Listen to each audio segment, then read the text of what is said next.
नाज़रीन, हमारे माशरे में जिस तरह की परेशानियाँ और सोचें और मसाइल इंसान के ज़हन के ऊपर हावी रहते हैं, तो आप देखते हैं कि अक्सर जिनको भी आप मिलें तो उनके चेहरे के ऊपर ऐसी थकन के आसार नज़र आते हैं कि जैसे वो थके हुए हैं या उनके ऊपर बहुत बोझ है।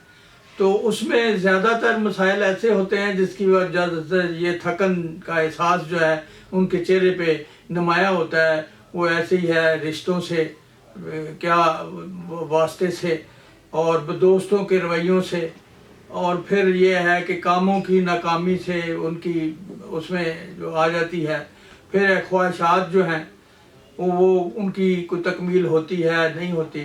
फिर बाद वैसे ही बंदा अपनी ज़िंदगी में कुछ ख़ास हासिल ना कर सके तो बेजारी होती है, अपनी ज़ात से बेजारी होती है। ये ऐसी चीज़ें हैं, ये एहसास कमतरी है और जिसकी वजह से थकन होती है और आप थकन महसूस होती है और थकन चेहरे पे आती है और फिर ऐसे लगता है कि ये बंदा बहुत ही परेशान है और शायद कि बहुत से मसाइल में घिरा हुआ है। ये आम है, हमारे माशरे में देखने में आता है। अल्लाह ताला तो यही कहता है, ला युकल्लिफुल्लाहु नफ्सन इल्ला वुसअहा, मैं किसी शख्स पे उसके हिम्मत से ज़्यादा बोझ नहीं डालता। सो ये जो ज़ायद चीज़ें हैं जो मैंने बयान की हैं, ये हमारी अपनी हैं, ये हमारी करनी हैं, जिनकी वजह से ये थकन या बोझ हमारे चेहरों पे आता है और परेशानी बढ़ती है। तो इनसे निकलने के लिए हमें ज़ाहिर है कुछ ऐसे असूल अपनाने होंगे कि ये थकन जो है हमारे चेहरे से गायब हो और हमारे चेहरे से मुस्कुराहट जो है वो नज़र आए। तो उसके लिए सबसे ज़रूरी ये है कि आप जिससे भी बात करें मुस्कुरा के बात करें। जब आप मुस्कुरा के बात करेंगे तो ज़ाहिर है जो आपके चेहरे के आसार हैं थकन में वो कुछ ना कुछ तो बदले जाएंगे और उनमें कुछ फ़र्क पड़ेगा। उसके बाद आ जाते हैं, गौतम बुद्ध ने बहुत अच्छे 2-3 चीज़ों का जिक्र किया है जिस पे भी गौर करने की ज़रूरत है और यकीनन उसको भी आप अपनाएंगे तो आपकी ज़िंदगी सेल हो जाएगी और थकन शकन जो है वो काफ़ी जो है उसका अजाला हो जाएगा। वो ये है कि जब आपको तकलीफ़ और परेशानी मिलती है तो ज़ाहिर है हमारी ख्वाहिश होती है कि यार ये क्या हो गया, वो हो गया। आप उस पे ऊपर जो ऐसा जो है परेशानी को और न बढ़ाएं और इन गमों और दुखों को जो है वो जो भी है ये आते हैं चले भी जाते हैं और आँखों में आँखें डाल के जो है उनका मुकाबला करें और फिर हिम्मत पकड़ें। तो फिर वो भी आपकी ज़ाहिर है अगर आप उस पर क्रिप करते रहेंगे तो ज़ाहिर है वो आपकी थकन का बायस होगा। अगर आप हिम्मत करके उनका जो है उनको दूर करने की कोशिश करेंगे, आंखों में आंखें डाल के जो है उनका मुकाबला करेंगे तो ज़ाहिर है आपकी थकन में भी फ़र्क पड़ेगा। आपके ज़हन में सुकून होगा कि भाई ये मैं जो कोशिश कर रहा हूँ इससे मुझे ये आसानी मिल रही है, दुख दूर हो रहे हैं।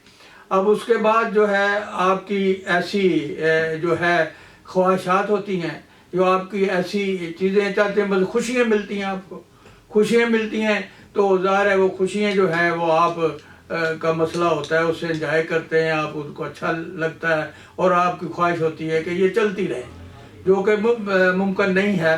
वो खुशियाँ आती हैं उसको करें और उनको अगर शॉर्ट लिफ्ट है तो अच्छा है, क्योंकि अगर लंबा रहेंगी चली जाएंगी फिर आप मिस करेंगे, वो एक परेशानी का बायस बनेगी।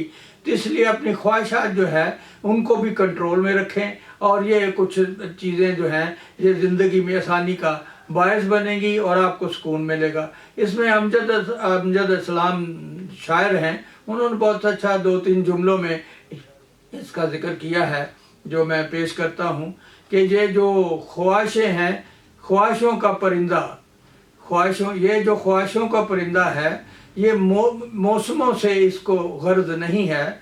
ये जो ख्वाहिशों का परिंदा है इसे मौसमों से गर्ज नहीं है, इसकी उड़ान है मन मौज में, इसकी उड़ान है अपने मन मौज में। तो ये जो ख्वाहिशों का परिंदा है ये किसी मौसम से या इन चीज़ों से इसके ऊपर कोई असर नहीं होता। इसलिए अपनी ख्वाहिशात जो है इसको आपने कट करना है, इसके ऊपर पुल बांधना है। ये 3 चीज़ें जो हैं, पहली सबसे ज़्यादा कि आप के चेहरे में मिलें, किसी से मुस्कुरा के बात करें। जो तकलीफ़ परेशानी आ जाती है तो हिम्मत से اور آنکھوں میں آنکھیں ڈال کے ان کا مقابلہ کریں. پھر خوشیاں ہیں جو ہیں ان کو اتنا طول میں نہ لے جائیں اور نہ اس کو اس طرح سوچیں کہ یہ جاری رہیں، یہ جاری نہیں رہتی. اور اگر ایسے سوچیں گے آپ تو پھر مس کریں گے، مس کرنے سے پھر وہی تھکن کا ماحول اور پھر پریشانی سوچوں میں آئے گی، تو جو آپ کے چہرے کے اوپر جو ہے وہ یہاں ہوگی. پھر اس کے بعد خواہشیں، جیسے میں نے ذکر کیا ہے، یہ ایسا پرندہ ہے کہ یہ اس کو آپ اس کے پر جو ہے خواہشوں کے پرندے کے پر جو ہیں وہ آپ کو کاٹنے ہوں گے، اس کے آگے پل باندھنے ہوں گے اور اس کو کچھ ایک راہ راست پہ لانا ہوگا. اگر یہ 2-3 چیزیں جو میں نے عرض کی ہیں اور جو بزرگوں سے ملی ہیں، ظاہر ہے جو لوگ ایک عمر گزار چکے ہیں اور ان مسائل میں سے نکلے ہوئے ہیں، تو ان کا تجربہ جو ہے وہ ہمارے لیے رہنمائی کا باعث ہے.